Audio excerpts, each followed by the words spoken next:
আউযুবিল্লাহি মিনাশ শাইতানির রাজিম বিসমিল্লাহির রহমানির রহিম।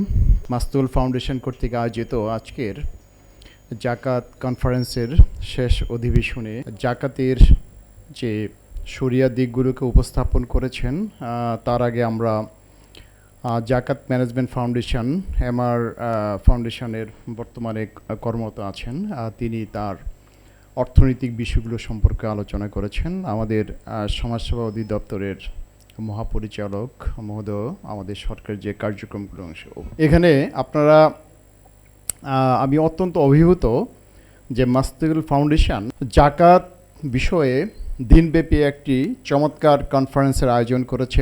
যে জাকাতের শরিয়া বিষয়ক আলোচনা, তার অর্থনৈতিক গুরুত্ব, আমাদের দারিদ্র্য বিমোচন, আমাদের যে সোশ্যাল রেসপন্সিবিলিটি আছে সেই বিষয়গুলো সম্পর্কে আমরা অবহিত হয়েছি। এবং আপনারা কিন্তু যারা উপস্থিত হয়েছেন নিজ উদ্যোগেই, আমরা আমাদের যা কিছু করি একজন নাগরিক হিসাবে, সরকারি কর্মকর্তা হোক অথবা বেসরকারি কর্মকর্তা, সকলের উদ্দেশ্য কিন্তু সুশাসন নিশ্চিত করা। এবং তার মধ্যে অনেকগুলো যে ক্রাইটেরিয়া আছে, একটা ক্রাইটেরিয়া যেটা হচ্ছে ইনক্লুসিভনেস, অর্থাৎ অন্তর্ভুক্তিমূলক।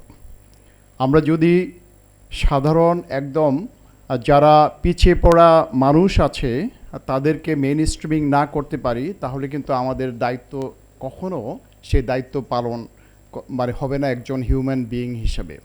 এর মধ্যে অন্যান্য যে ক্রাইটেরিয়াগুলো আছে, যেটা transparency, accountability, rule of law, কিন্তু আমার কাছে সবচেয়ে গুরুত্বপূর্ণ যেটা জাকাতের সাথে রিলেটেড হচ্ছে অন্তর্ভুক্তিমূলক।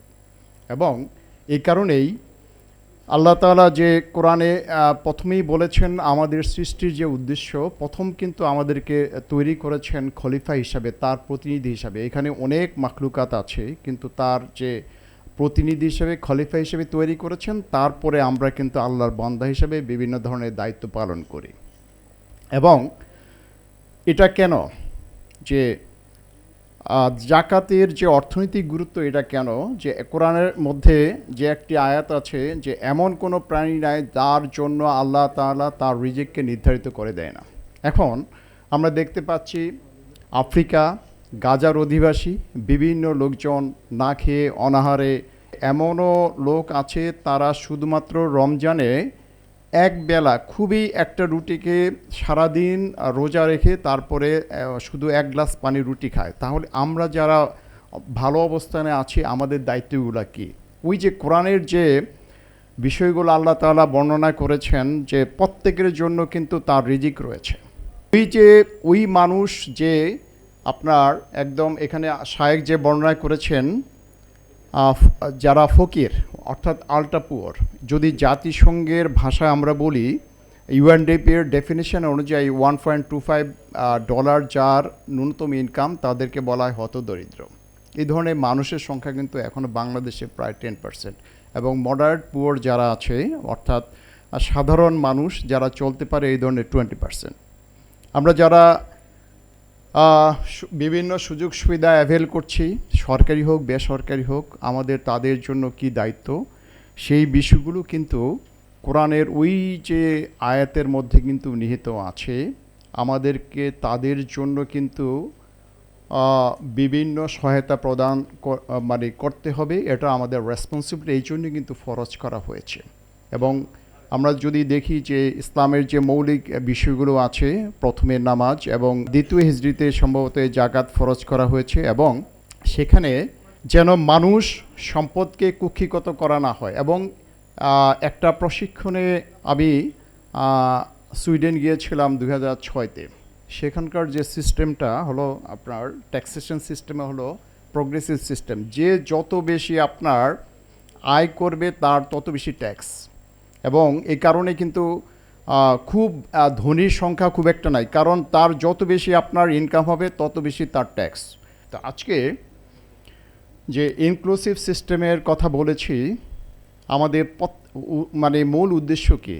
মূল উদ্দেশ্য হলো আমি ভালো থাকব এবং আমার আশেপাশে যারা আছেন তাদেরকেও ভালো থাকবে। সমাজের মধ্যে কিন্তু এই বিষয়টা নিয়ে আমাদেরকে কাজ করতে হয়। যে পরিসংখ্যানটা এসেছে যে জাকাতকে যদি সঠিকভাবে ম্যানেজ করা হয়, তাহলে সরকারের এই টাকাটা তার জিডিপি থেকে ব্যয় করতে হবে না, শুধুমাত্র সঠিক ব্যবস্থাপনার ক্ষেত্রেই মাধ্যমেই কিন্তু আমরা সেই মানুষ থেকে জাকাত আদায় করে আমাদের যে কর্পোরেট রেসপন্সিবিলিটি, সোশ্যাল রেসপন্সিবিলিটি, সামাজিক দায়বদ্ধতা আছে সেই দায়বদ্ধতাকে মেটাতে পারি।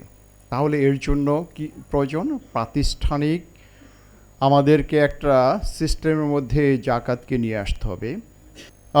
এই যে আপনার মাস্তুল ফাউন্ডেশন আজকে যে কনফারেন্সের আয়োজন করেছে এবং বিদগ্ধ যারা আছেন সমাজের বিভিন্নভাবে প্রতিষ্ঠিত, এখানে শায়েখ, আলেম, অর্থনীতিবিদ, যারা সমাজ সেবা নিয়ে কাজ করেন, সকলের বক্তব্য শুনেছি। আপনারা যারা আছেন, আমরা যারা আছি, আমাদের দায়িত্ব হবে এই যে প্রশিক্ষণ অথবা এখান থেকে যে শিক্ষাটা আমরা নিলাম এটাকে ডিসেমিনেট করা, আমাদেরকে সকলের কাছে ছড়িয়ে দেওয়া।